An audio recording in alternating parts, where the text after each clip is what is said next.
Welcome to Boring Book Club. My name is Michelle. You guys, I have a big announcement. Are you listening? It's sweater weather. If my messy hair and my casual sweater bother you, then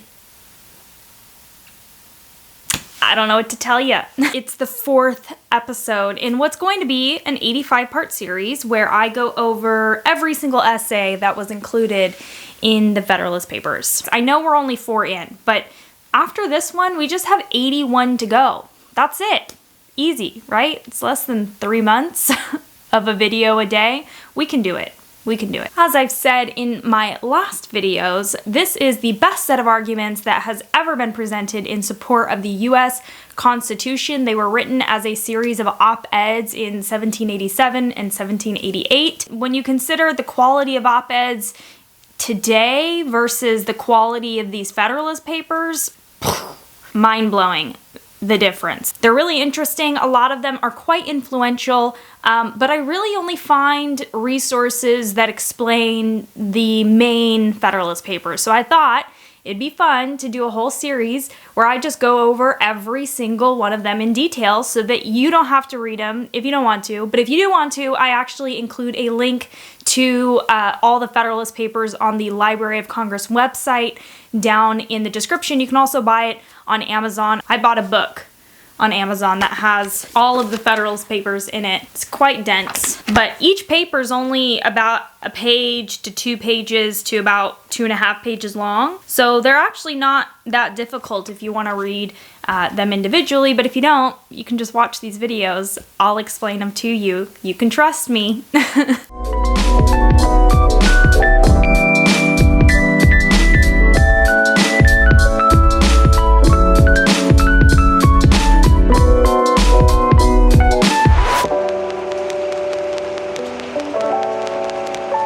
This is the fourth Federalist Paper, as I mentioned in the title, duh. This subject of today's video in terms of the Union not splitting and protecting ourselves against foreign influences, it's kind of a continuation off of yesterday's video, and tomorrow will be a continuation of today's video, but not all of the Federalist Papers are as connected as these 3 have been, but they all kind of concern the same topic. Federalist number 4 actually has the same publication date as Federalist number 3, which is November 7th, 1787. This one was also written by John Jay, so this was number 3 in his 5 essays that he wrote. And this one is about how remaining a union will protect us from the different causes of war. In particular, pretend causes of war, or the reasons that monarchs might start wars that aren't necessarily justifiable, like what we discussed in the last video, which is violation of treaties or direct violence. Absolute monarchs, he says, will start wars for a variety of reasons, even if it doesn't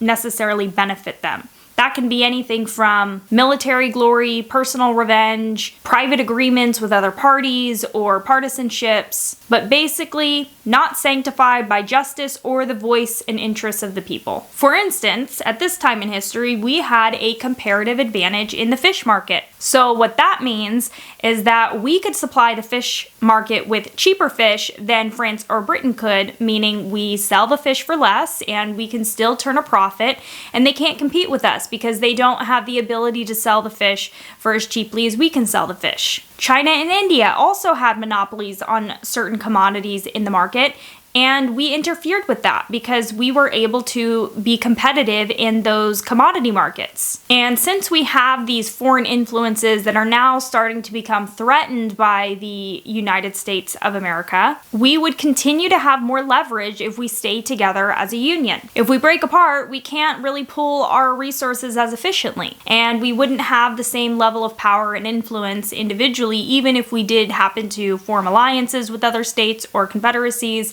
It's just a lot more efficient and a lot safer to remain one union.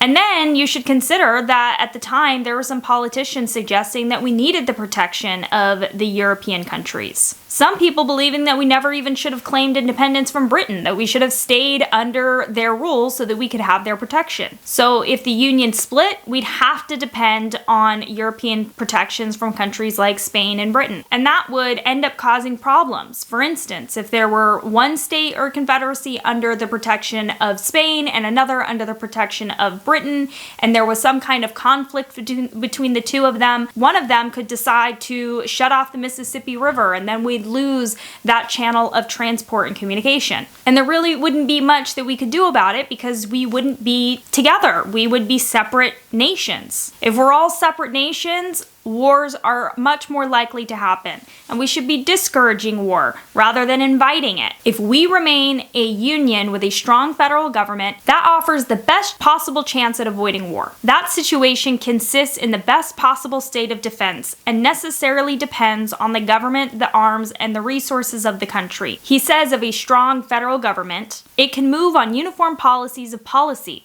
It can harmonize, assimilate, and protect the several parts and members and extend the benefit of its foresight and precautions to each. So it's easier to defend the states if we are joined together as one union, and as I mentioned earlier, we can move resources quickly and more efficiently. He says, compare this to England, Scotland, Wales, and Ireland, all under British rule. If they all became independent, it is easy to perceive how soon they would each dwindle into comparative insignificance. Also consider if another country decided to invade us, and we did have to work together. How do we decide how much each state contributes in terms of men and money and other resources? And then who's the one to decide on the terms of peace if we decide to make an agreement with the other nation? If you don't want to worry about an invasion at all, together we present a very united and strong front, meaning that other nations will be less likely to even attempt an invasion, and they're more likely to try to cultivate a friendship with us. Apart, they're more likely to try to pit us against one another. How liable would she become, not only to their contempt,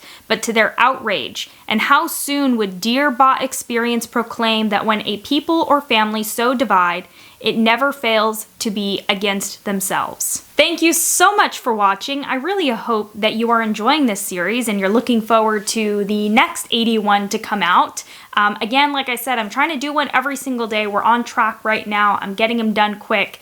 It's a lot of fun. So if you're interested in this kind of content, please hit subscribe and the bell notification so you are notified every single time I post a video. You can also like this video, comment down below. I'd love to hear your thoughts. I'm also on Instagram, Boring Book Club YT. I'm at Twitter, Boring Book Club, and Facebook.com/Boring Book Club. Thank you so much, and I'll see you in the next one.